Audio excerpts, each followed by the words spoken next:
Hello again and welcome. This time it's going to be a premium test of a Volkswagen ID4. Yet another test with the AVILOO so that we can determine properly the degradation of the battery. You know, this is probably one of the most accurate methods for determining the degradation right now. So let's dive in. This is going to be a Volkswagen ID4 with the smallest battery. This is the pure modification with the 52 kilowatt-hours battery. As new, without the buffers, this is supposed to be something like 50 kilowatt-hours of a battery. More like 49.5. So in this test, we're going to drive something like 200 something kilometers, and after it, we will know what is the degradation of this car after 95,000 kilometers. As a preface, I want to introduce a bit of knowledge about the heating and cooling of the battery. This particular battery is actively heated and actively cooled, and it should have low degradation because this is probably the best approach for maintaining good battery life. In cold weather, you should be able to heat it, and this car is equipped with 6 kilowatts of active heating, and then there is active cooling, which is water cooling, so that the battery can stay cool while it's charging in DC. As usually in the test that we are doing, the cars are not prepared, they are not charged sufficiently in order to start the test, so in order for us to start the test, we usually have to charge them. And this is the first thing that we do. You can see that we are on a charging station, we are plugging it in, and there is like 20 minutes, so we'll have to wait until the car is ready to start the test. While we are waiting, because the car came at 25% of charge, so we had to charge it significant amount. This was like 40 minutes of charging, so while we were waiting, we set up the test, we entered the details in the AVILOO portal, and now we are waiting for the diagnostic equipment to fetch the configuration. After that is done, we can leave it plugged in and wait for the charge to finish. We have to have sufficient percentage of charge, like 98% of charge, and then we have to drive it until we reach something less than 10%, in our case 7%. When the car was ready, we started the trip. It was a country road trip, and in this trip we did exactly 200 kilometers, and in the 200 kilometers run, we depleted the whole battery.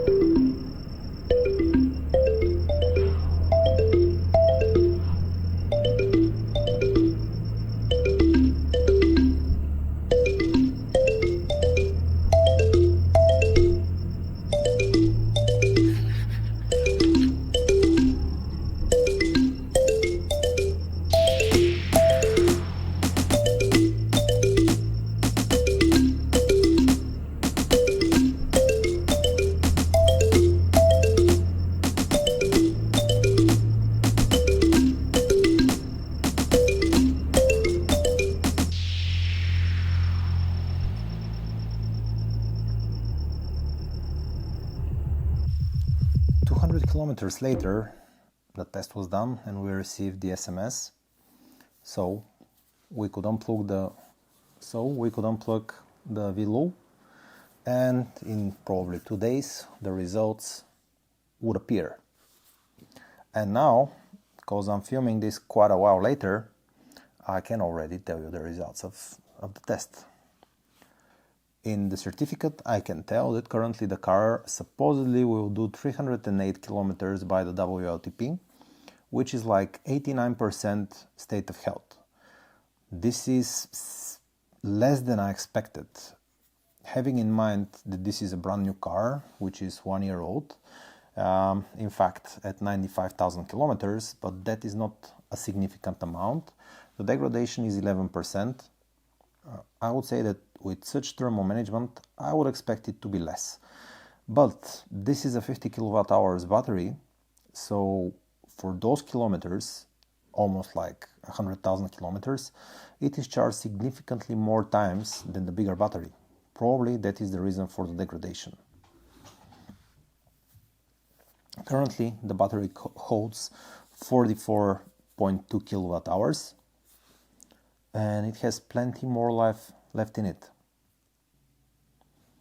If you are curious to see more tests, soon I'll publish the test of my Tesla Model Y 2022, which is beta test, so the results might not be accurate. Also, I'm working on one Zoe, and probably pretty soon I'll have tests for a Nissan Leaf, the latest generation. So, in order for you to stay tuned, click the subscribe button, press the bell, and if you like the test, you're always invited to press free the like button. And if you would like to share anything with me, I'm really keen on reading comments, so write something there and pretty soon I'll answer. I'm trying to answer each and every comment that I receive. See you soon. Bye.